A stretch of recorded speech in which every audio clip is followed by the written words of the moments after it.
What's up, friends? Welcome into the Pack a Day podcast. I'm your host, Andy Herman. You can follow me on Twitter at Andy Herman NFL. It is officially week 8. We're getting ready for Packers Bills. It is so crazy how fast the season goes, and I know things haven't exactly gone according to plan for the Packers so far, but this is always around the time each year where I just like to take a pause and just be like, all right, remember that in like a couple months, you're going to be missing football like to an insane extent, and just enjoy these moments, whether it's win, lose, tie, etc. Just take a moment to enjoy. It's Packers, Bills, Josh Allen, Aaron Rodgers, and I know that the point spread doesn't look great. I know that the matchup doesn't look great, but you know what? We get to enjoy a Packer football game on this glorious Sunday, so enjoy the heck out of it. Of course, I'll be going over my prediction for the game as well as my keys like I do every given Sunday. But before we get there, we had some roster moves that we'll discuss first. Packers did not sign or promote any wide receivers, sign meaning Juwann Winfree, since they couldn't technically promote him, but they didn't make any wide receiver moves. That's probably the easier way to put it. That likely means that they are going to have their 5 wide receivers active, which includes Sammy Watkins, Christian Watson, Romeo Doubs, Amari Rodgers, and Samori Toure. You have to think that if they weren't going to have Watson, they would have found a way to activate another wide receiver in some capacity. I can't imagine that they go against the Buffalo Bills in a game that could easily become a shootout, or at least need to become a shootout with the way that the Bills can put up points. I just can't imagine they would have gone into this game thinking there's only going to be 4 receivers healthy. So this would seemingly be a good sign for Christian Watson. Now, Green Bay did elevate 2 players. They elevated Kobe Jones, the outside linebacker, the edge rusher, as well as Innis Gaines, the safety, more importantly, special teams player. So those 2 will be activated on game day.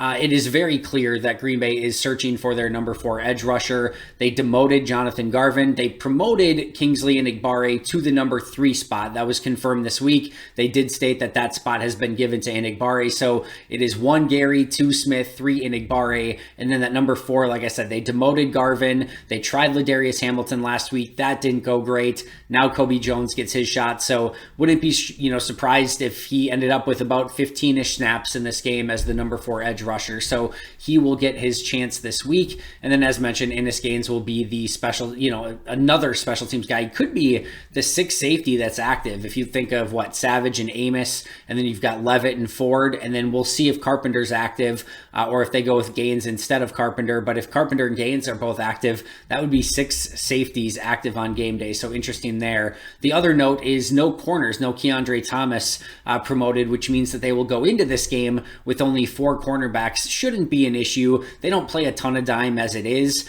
And even if they did, they could just go an extra safety. So not a big deal. And if they, would lose a corner, they still have Keyshawn Nixon who can step in and be the next guy up. But they will go into this game with Jair Alexander, Eric Stokes, and then Keyshawn Nixon and Rasul Douglas. So those will be their 4 corners for this game. Interesting moves or non-moves, no adding a wide receiver, no adding a corner, and instead going with edge rusher and safety. But I don't think there's anything to be concerned about or anything that they did wrong in this scenario. Just interesting moves nonetheless. I like Kobe Jones and Innis Gaines, especially Innis Gaines.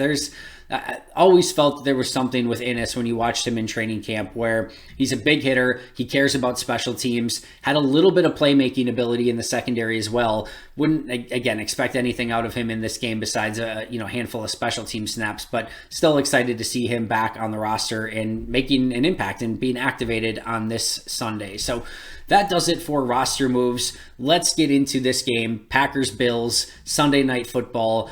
The game, one of the games of the year going into the season, no question about it. It certainly doesn't feel that way right now. I do think Matt LaFleur and the Packers need to take a page out of the Mike McCarthy playbook for this one.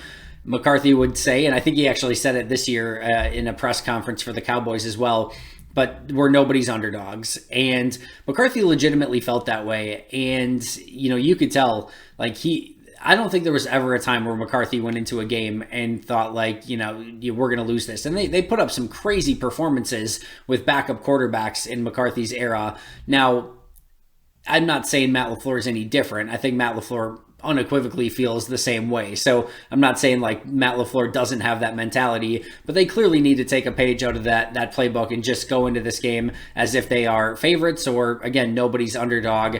And, Rodgers mentioned last week that this is the best possible thing for the Packers, that they are going to be huge underdogs, that nobody's expecting them to win, that it's a gut check. They're coming off 3 losses. I don't necessarily agree with that. I don't know that going into this game and playing arguably the best team in football on the road with them coming off of a bye and you coming off of 3 straight losses to Washington, New York, and New York.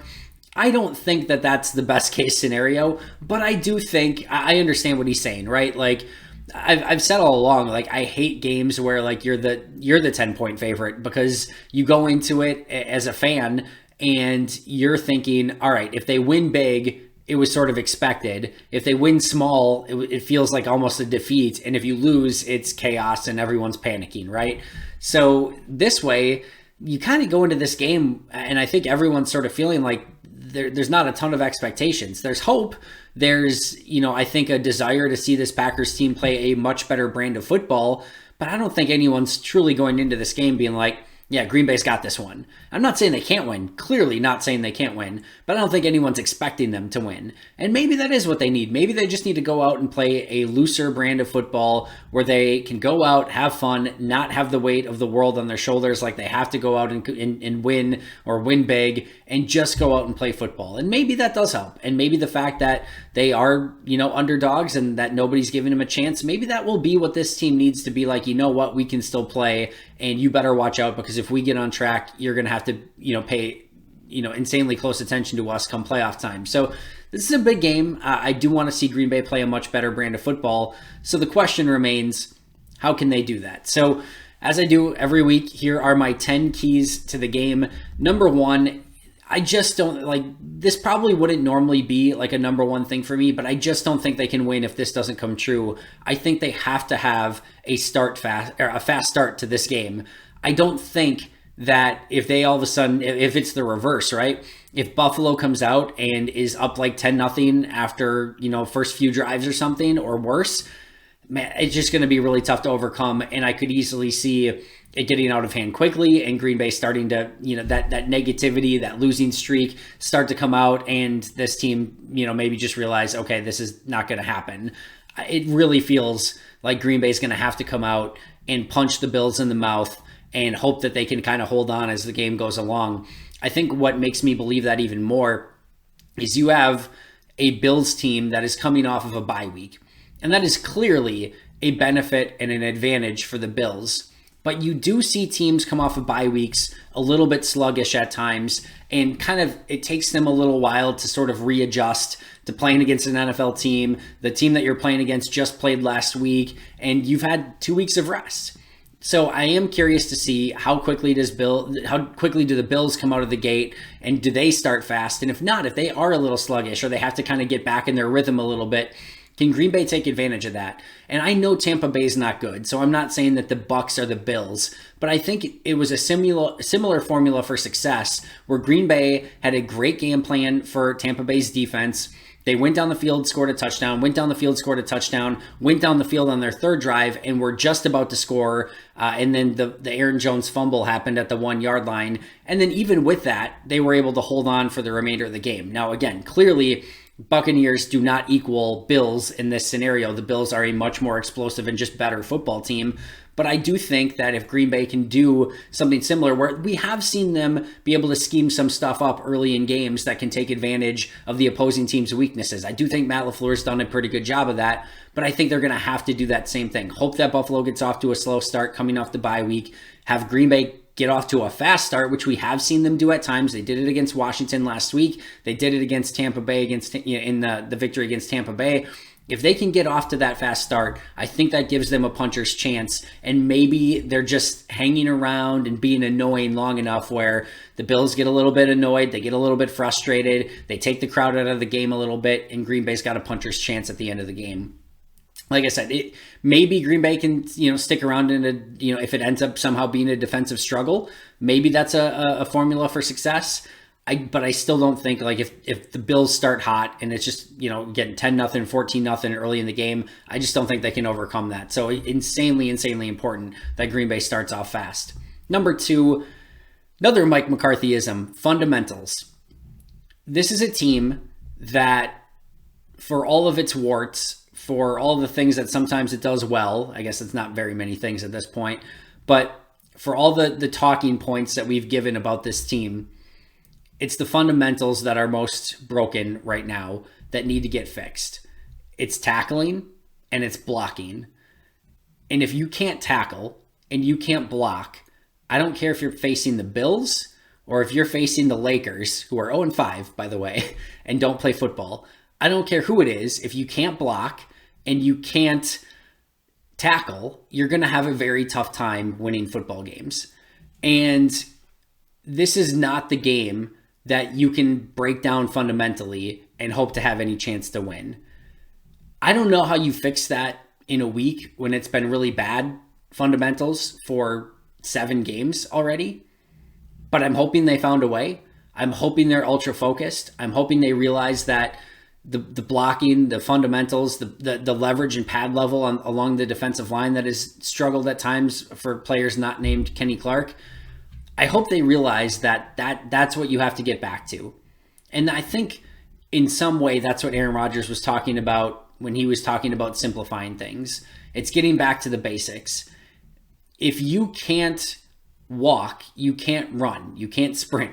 You've got to start somewhere. And right now, the fundamentals are insanely important for the Packers because they haven't blocked well, they haven't tackled well, and at its fundamental core, that's what football is.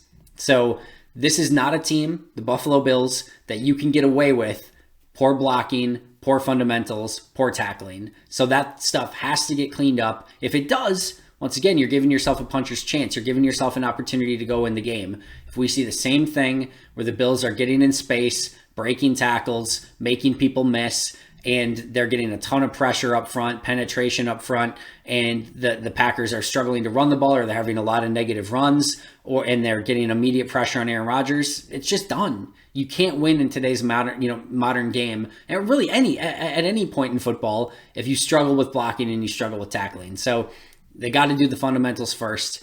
And if they don't, quite frankly, they're just going to lose. And they're probably going to lose a lot more this season. So hopefully they can make a stark improvement from what it's been so far this season with the struggles that they've had in those capacities.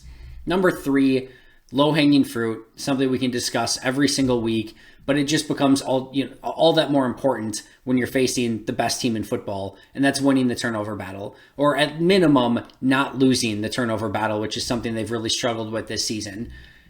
If Buffalo wins the turnover battle, it just feels like it's over, right? If it's even, advantage Buffalo. If you win it, again, you've got a puncher's chance in this game. So Green Bay is due, I feel like. They dropped like 5 interceptions last week. They had a couple fumbles, go against them. One on a, ticky-tacky call. One that I thought was a legitimate fumble that they overturned and said he regained possession. I don't agree with it. But they're due for some balls bouncing their way. And if they can get that, I think they have an opportunity. But if they lose the turnover battle, if Rodgers is, uncharacteristically throwing picks, or they have sack fumbles, or Jones or Dillon or anyone else fumbles, it's just going to be so hard to overcome. So it is extremely important, clearly, that they win the turnover battle in this game. Number 4, the defensive communication also has to get cleaned up. Gabe Davis and Stephon Diggs are no walk in the park if you have perfect communication. If you've got every player where you're supposed to be, and everyone's communicating everything perfectly, and everyone executes the defense with complete precision, no mistakes whatsoever, Diggs and Davis can still get theirs. That's how good they are. So if you have those mental breakdowns, those communication breakdowns, guys running completely clean in the secondary, the deep crossers that Green Bay has struggled with all season long, if you give Josh Allen easy passes to Gabe Davis and Stephon Diggs because of communication breakdowns, you're just granting them points because they're going to get explosives out of it and they're going to get points out of it. So you've got to clean up the miscommunications on the back end of the defense. And I think they can do that. I think they're a smart veteran team. I would have liked to see this get cleaned up in the first 7 weeks. I do think it's been a little bit better as of late, but this is not something you can have happen in a game like this because Diggs and Davis and Allen will absolutely eat you alive. Number 5, I'm very interested in Quay Walker in this game. I do think they'll use him as a spy on Josh Allen. I think that is a skill set that could work very well for him. I do think that they may blitz him a little bit, hoping he can get to the quarterback and cause some chaos. And I do just think overall, his presence in the middle of the field, whether it's as a spy whether it's in zone coverage, whether it's in man coverage, or whether it's as a blitzer. I think he's going to have an impact in this game. And I think if he's in coverage, don't be surprised if Buffalo targets him quite a bit. He's struggled in coverage, specifically with some of those communication breakdowns and the mental errors on the second level of the defense. They had a couple more this past week. That's where you can get him. So I think Buffalo is probably going to target him in those situations. And I think Green Bay is going to try to keep him out of those situations and maybe use him as a spy. And the athleticism of Josh Allen versus the athleticism of Quay Walker, I think it's just going to be a really fun matchup in this one. So how Quay Walker plays could go a very long way in determining how well this Packers defense plays. Number 6, this is going to be painful for some people hearing this, because they've sucked at it all year long. Green Bay has to hit on their vertical routes this game, and they have to keep taking them. I don't think you can live in a normal football game in this one and come out with a victory, meaning it sounds great that you want to have a ball control offense and that you want to run Aaron Jones and A.J. Dillon a ton 30 times and run out the clock and those sort of things. And if listen, start doing that. No question about it. Start by doing that and see if you can gain traction and be a physical, imposing football team. You haven't showed all season that you can be that, but try that first. No question about it. But this is going to be the same sort of defense that the Packers have seen over and over and over, and they have to solve it at some point. And I promise you that they are going to try hitting some verticals, whether it's to Watson, whether it's to Watkins, whether it's to Dobbs on the outside.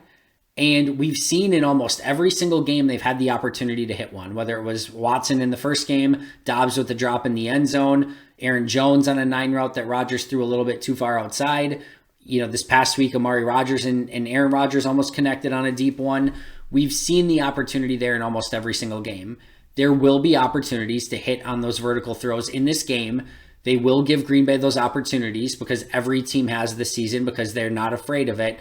But this is a game where you're going to have to put up points, you're going to have to get explosives, and you're going to have to hit on your 9 routes. And just like Green Bay is due for turnovers, they're due for some of those verticals to finally hit. Hopefully it's a Watson or a Dobbs or a Watkins, or hopefully it's a Watson where he can just explode and score the touchdown. Hopefully it's a Dobbs who could potentially do the same thing. But quite frankly, I don't care who it is. They've got to connect on them when they get the opportunities. And you probably need to, keep taking those chances to try to get Buffalo, out of that, single high safety, press man-to-man coverage and really open things up for your offense. Because if you don't, it's going to be the same really difficult football game that they've played over and over, where they can't run the ball because there's too many guys in the box and their offensive line's not good enough. They can't throw the ball to the outside because they just don't have the players to do so, and Rodgers is missing on some throws. Like, they're going to have to hit those, or it's just going to be the same story over and over and over again. So hopefully they worked on it all week. Hopefully getting Watson back helps, but they need to hit on those vertical plays. Number 7, Rodgers cannot avoid the middle of the field. Buffalo, and we saw it out of Washington. Washington basically knew that was not going to be an area where Green Bay targeted. And it just has to be more involved. And whether it's checkdowns in the middle to Jones and Dillon, whether it's getting Tonyan up the seam, maybe try something to Tyler Davis up the seam. I don't care. Josiah DeGuara. Maybe Watkins can be used a little bit more in the middle of the field. It doesn't matter, but they've got to utilize the middle of the field more, or you're just basically in such a condensed space already that you don't have the luxury of eliminating a part of the field from your attack. And they have, and it's been to the detriment of the Packers. Number 8, I think they're going to at some point need to pull off some sort of trick play, surprise onside kick, fake punt, something. It's been something that Matt LaFleur has really avoided, and for the most part, they haven't really needed to use because they've been good for so long. They are overdue for pulling off something like this. I guarantee you they've got a bunch of stuff in the playbook for trick plays, and like I said, they haven't really needed to, go that route very often. I would love to see them have a couple things schemed up for this game, and maybe don't just stop at one. Maybe go for a couple different things. Maybe you fake a field goal, fake a punt. Maybe you have a flea flicker or a end around pass or something that can give you a little bit of an edge in this game. You're going to probably need to steal some points at some point, and this offense isn't good enough just to put up 30 points on its own. and you're going to have to jumpstart that a little bit. And like I said, Matt LaFleur hasn't tipped his hand really in his entire career as a head coach as to what type of trick plays he would do, or some of the, I'm sure, crazy cool stuff that they have in the playbook.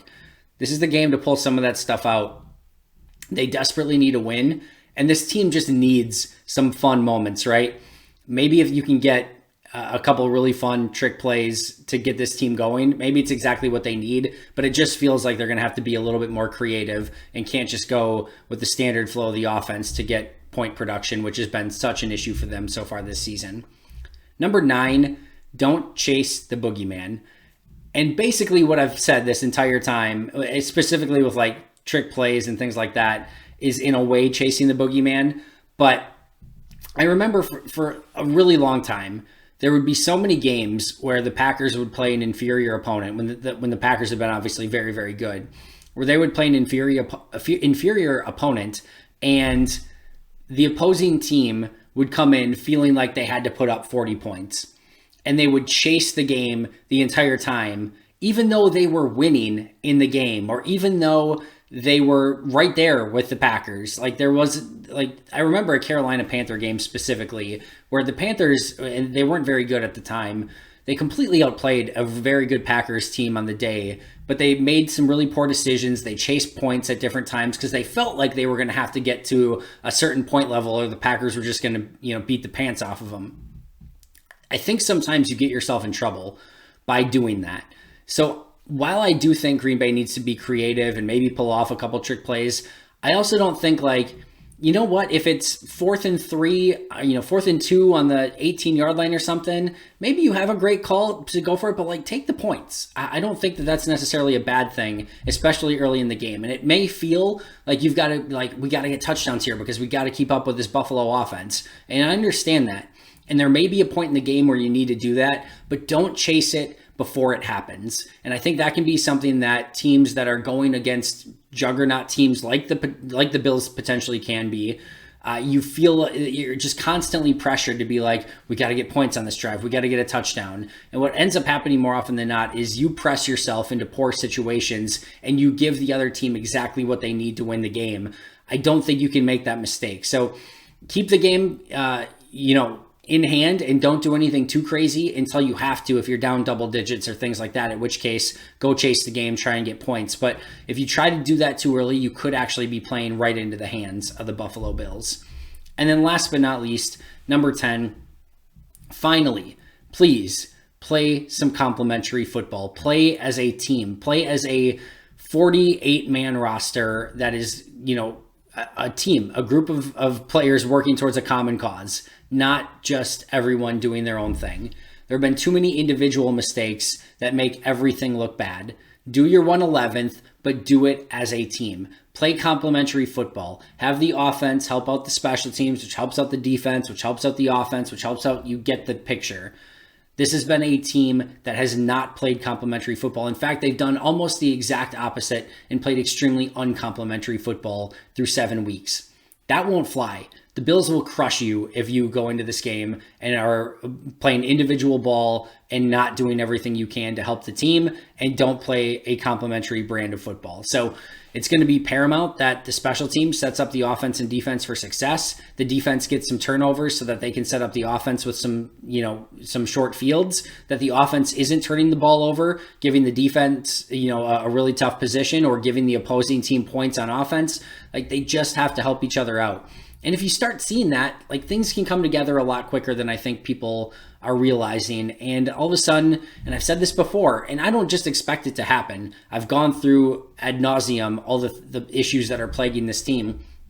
But all of a sudden, you start getting those turnovers in bunches. All of a sudden, you start hitting on a couple of those vertical routes that you're more than due for. And all of a sudden, you start playing a little bit more complementary football, and everyone just does a tiny bit better individually. And you win. You're probably, 5-2 instead of 4-3 so far, if some of those things were happening, instead of 3-4. And that's a lot different. That's a lot better, right? So I think they're not as far away as people think, but they've got to do all the things we mentioned: play fundamental football, play complementary football, work as a team, have some fun, maybe hit on a trick play or two, who knows? Take your chance, take your shot, and see if you can upset the best team in football in their own building, coming off a bye when nobody expected you to do it. There is a part of me that really wants to pick the Packers in this game. It just feels so Packers that they would go on a 3-game losing streak against the Giants, the Jets, and the Commanders, and then somehow beat the Bills. I don't think it's going to happen at the end of the day, but there is a part of me that thinks that this may be closer than some are thinking. I don't know what to make of the Packers right now. Nothing would shock me anymore. I do think there is a much, much, much higher level of football that they can play at that they haven't come close to yet. I think they have too much talent to be as bad as they have been so far. And maybe this is the week where things just click and they figure some things out and it looks a heck of a lot better. Let's hope that's the case. As far as my ultimate prediction goes, I'm going Bills 34, Packers 17. I'm hoping it's closer. I'm hoping the Packers can come out with a win. How I always look at this, right, is like, what are your options for victory? If you get in a shootout, can you beat the Bills? That's probably going to go to the Bills. If you get into a defensive struggle, okay, maybe you've got an opportunity to win that game. I think the defenses are fairly equal. I think you really have to find a way to control Josh Allen and Stephon Diggs and Gabe Davis in that situation. I don't think you probably end up with a defensive struggle, but okay, maybe you can win in that type of game. Can you win if you lose the turnover battle? No. Can you win if you tie the turnover battle? It's going to be tough. Can you win if you win the turnover battle? Yeah, you probably could. So I think there are more scenarios where the Bills win this game very clearly. I think the game that the Packers probably win is one where they win the turnover battle, where it's maybe a little bit more of a defensive game than we thought, that it's not a shootout, and they keep things close to the majority of the game and have an opportunity to win at the end. I think that's the game that they need to play in order to come out with a win. A lot of other ways probably lean in the favor of the Bills, but that's why they play the games. And like I said at the onset, it's a Packers-Bills game, Sunday Night Football, Josh Allen, Aaron Rodgers, and I'm excited to watch it. So I hope you are as well. Hope you enjoyed this episode. If you did, make sure to hit that like button. Make sure to subscribe. I'll be right back here tomorrow breaking down everything. Hopefully we get an amazing Packers victory to talk about, because that would certainly change the entire flow of this season so far. So we will see what happens, and I'll be right back here tomorrow. But until next time, and as always, go Pack Go.